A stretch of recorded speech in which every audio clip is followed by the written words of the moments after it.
When it comes to business, there are always opportunities around us. Only few people recognize them. Very few understand the true potential. And only handful of people take action and grab the opportunity. Azim Premji belongs to that category. He is one of the India's well-known and respected business leaders. He inherited a cooking oil company from his father and turned it into India's third largest IT company and 11th largest publicly traded company. So in today's episode, let's understand the story and the scale of Wipro Limited.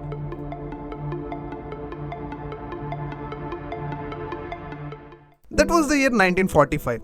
Mohammad Hussain Hashim Premji, a businessman from Mumbai, registered a company with the name Western India Vegetable Products Limited after buying an oil mill in Amalner, a city located in Jalgaon district of Maharashtra.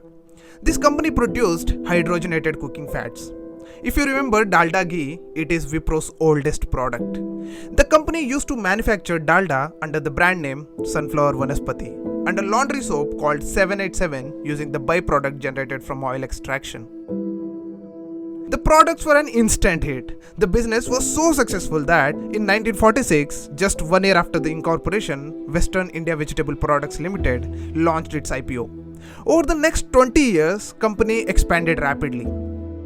Hassan Premji's son is Azim Premji. He went to Stanford University to study engineering.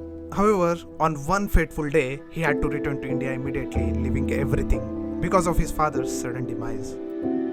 It was the year 1966. Azim was just 21 years old. He had to take over an entire business that valued at $2 million. But the journey was not easy for Azim Premji. Though Azim Premji took control of Western India Vegetable Products Limited, shareholders did not welcome him wholeheartedly. They were not ready to trust a 21-year-old to run a giant company. There was a revolt. However, by the virtue of owning 90% shares, nobody could do much. Azim started working, and in no time he expanded the company into multiple domains.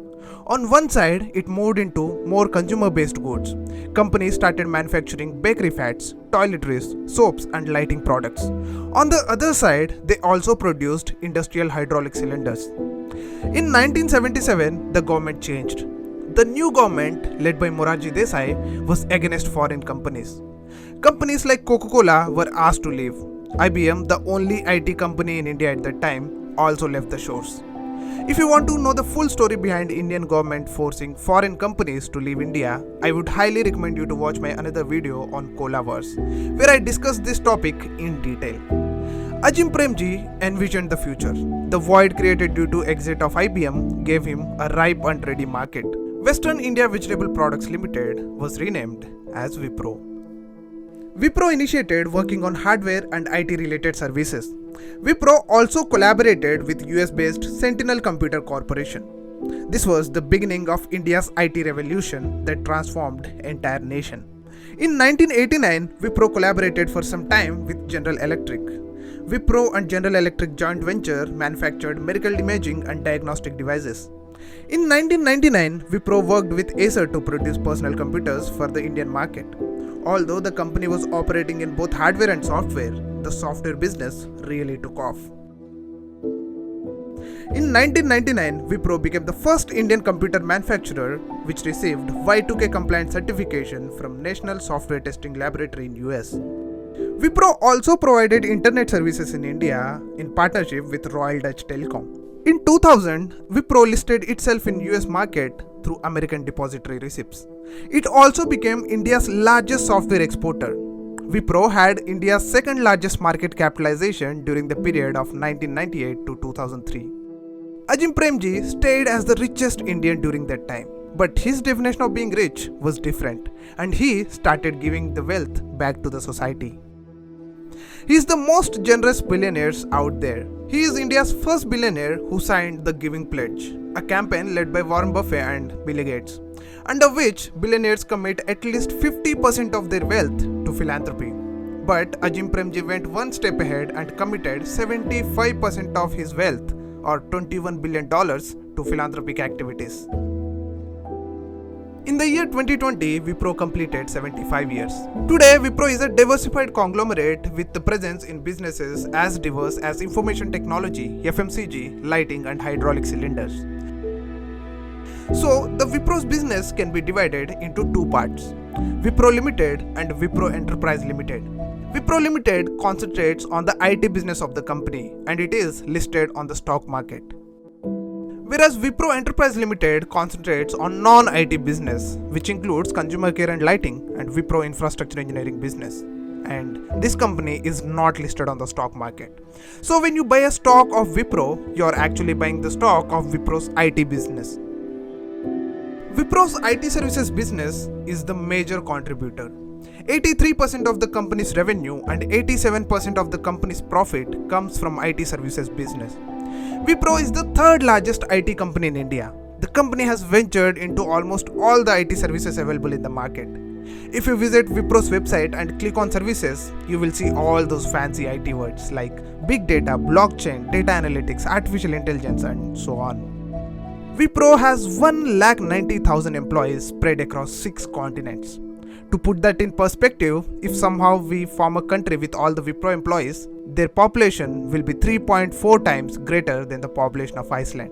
Wipro's clients are spread across 25 major industries. From oil and gas to capital market, they cover all the industries. This has given a diverse exposure and expertise for Wipro.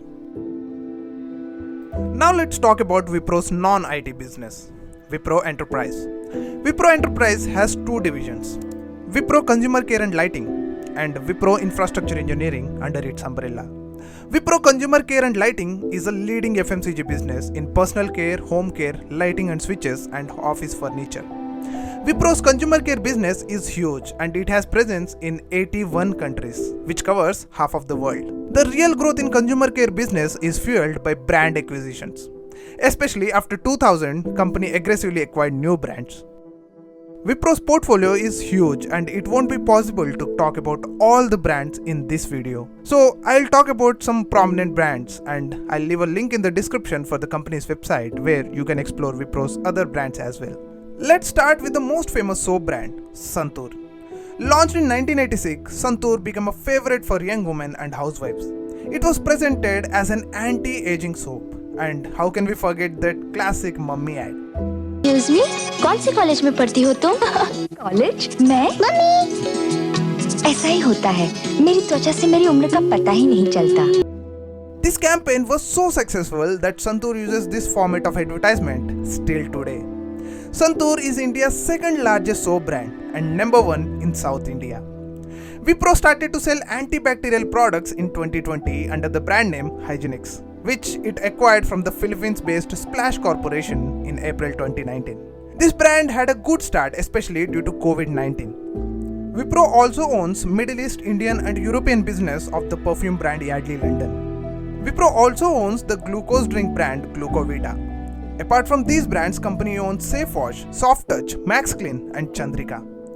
Wipro also has lighting business, which is 25 years old. Company offers most innovative and wide variety of lighting for indoor, outdoor and commercial needs. Through its infrastructure business, Wipro makes hydraulics, provides solution for industrial automation. They also make spare parts for the aerospace companies like Boeing, Airbus, Embraer and Gulfstream. Over the years, Wipro has built a strong reputation for its corporate governance. Wipro has been a huge value creator for its investors. Considering the company is trading on stock market for almost 75 years, a small investment could have turned into crores. One of those stories is of Mohammad Anwar Ahmed, who invested 10,000 rupees in Wipro stock way back in 1980. After 40 years, now his investment is valued at around 640 crores. Out of this 640 crore, 100 crore was just the dividend. This explains how value creating Wipro is for the investors. Today we see many companies in the IT space, but Wipro started off as an FMCG company, entered into an industry which is largely unknown at that time, and built a successful business out of it. The story of Wipro is nothing short of an adventure, and all the credit goes to Azim Premji. Leadership is the capacity to turn vision into reality, and there are very few leaders who did that, and Azim Premji is one of them. In 2005, Indian government honored him with Padma Shri for his contribution to trade and commerce in India. After leading Wipro for 53 years, Azim Premji retired in 2019 and his son Rishabh Premji took over as the chairman. But the legacy Azim Premji left behind lives on forever.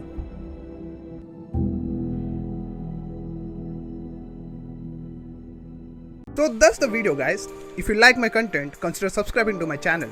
And don't forget to smash that bell icon to be notified every time I release a new video. Thanks for watching. This is Curious Monk, signing off.